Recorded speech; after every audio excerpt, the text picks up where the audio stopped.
Hey everyone, quick rundown and review on the Marcie Albertson show at Rory's Paint Box on the Art Walk on 7th Street in Allentown, Pennsylvania. Now, I've been to, in the past 4 years, I've been doing this 4.5 years, I've covered several hundred art exhibit openings in the valley, to be honest with you. And I was actually just popped down here just to check it out initially, and wasn't even going to do an article or review on it. But then as I looked at the exhibit itself, I figured I really wanted to change up my mind to start putting the magazine for a couple of reasons. Number one, there's actually one reason I didn't realize until I was about ready to leave. But the first reason is that Ms. Albertson in this exhibit shows her true flexibility in style, genre with her paintings. She can do where she does true realism and mixes it up with a few other genres, which I find very not a lot of artists can do that. Usually with artists, especially painting, they kind of have one genre, one area that they get real good at, and that's pretty much about it. But with Miss Albertson, she in this exhibit, she proves that she goes beyond one genre and has the flexibility and capability of a true artist in the aspect of being willing to try new things, new aspects, new styles, and be able to actually pull it off. So, I really loved the way it wasn't just, okay, here's realism, here's abstract, you walk through it, okay, kind of everything blends together. I love the way that, her different styles and the way they highlight and contrast each other and draw your attention to each individual section, each individual work. And by the way, that I'm going to say that's a great segue into my next point of I really love the way that the exhibit was displayed, where you had walking in, your eyes always do a quick sweep, but then as you get closer excuse me, as you get closer, you can see that the way the exhibit's set up is like there's basically one block of paintings for one style. Then it moves. Then you go to a completely different style. Whereas even in the aspect of light and darkness, where one block is darker, another one's lighter, and it draws your attention to both the actual different styles. It really draws your attention, points out the different styles and genres, but it also brilliantly contrasts where you're actually drawn to each block of paintings, and also the individual paintings themselves, versus just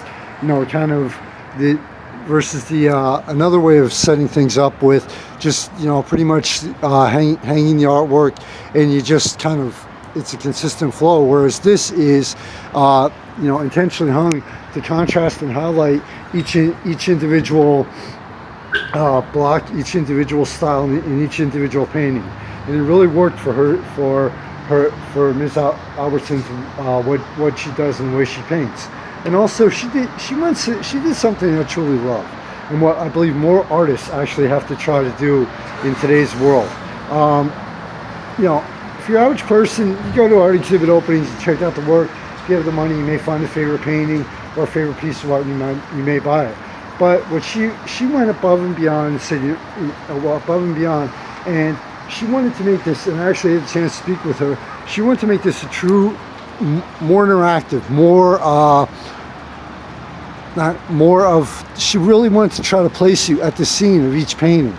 And the way she did this is she matched each paint. She is also a licensed massage therapist, and the way she did this is trying to her best to match up each painting with a specific scent. So there was a little tin there that you could open up and you could get a specific scent, which really mattered. Like if it was, let's just say, a forest, for example, and she might have, you might have the scent of pine trees there to try to truly place you in the painting itself versus just looking at it. And I think that's, in today's world and society, that's what more artists have to do. They have to try to start experimenting more. They have to try to make this art, a more true interactive experience in a gallery. And also galleries need to do this, because it's just, that's the world we live in. We want more interactivity, even on our devices. We want the virtual. We want to feel like we're actually there versus just looking at it or observing it.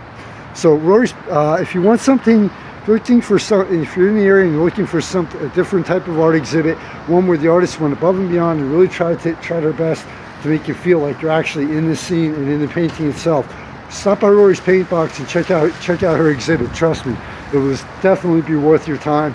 And also, never forget that the artists do the painting, but to do the painting, it costs them money, and art is a business. So if you have a few extra bucks, pick up something for your home, or for a gift for somebody. You never know.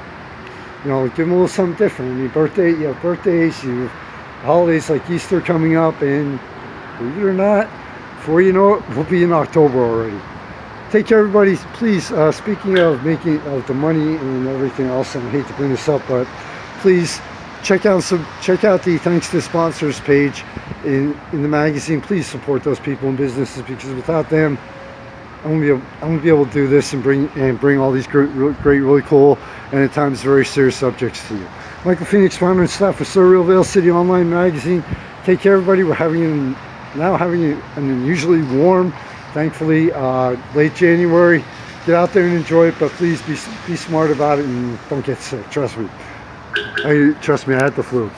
Take care, everybody. Later.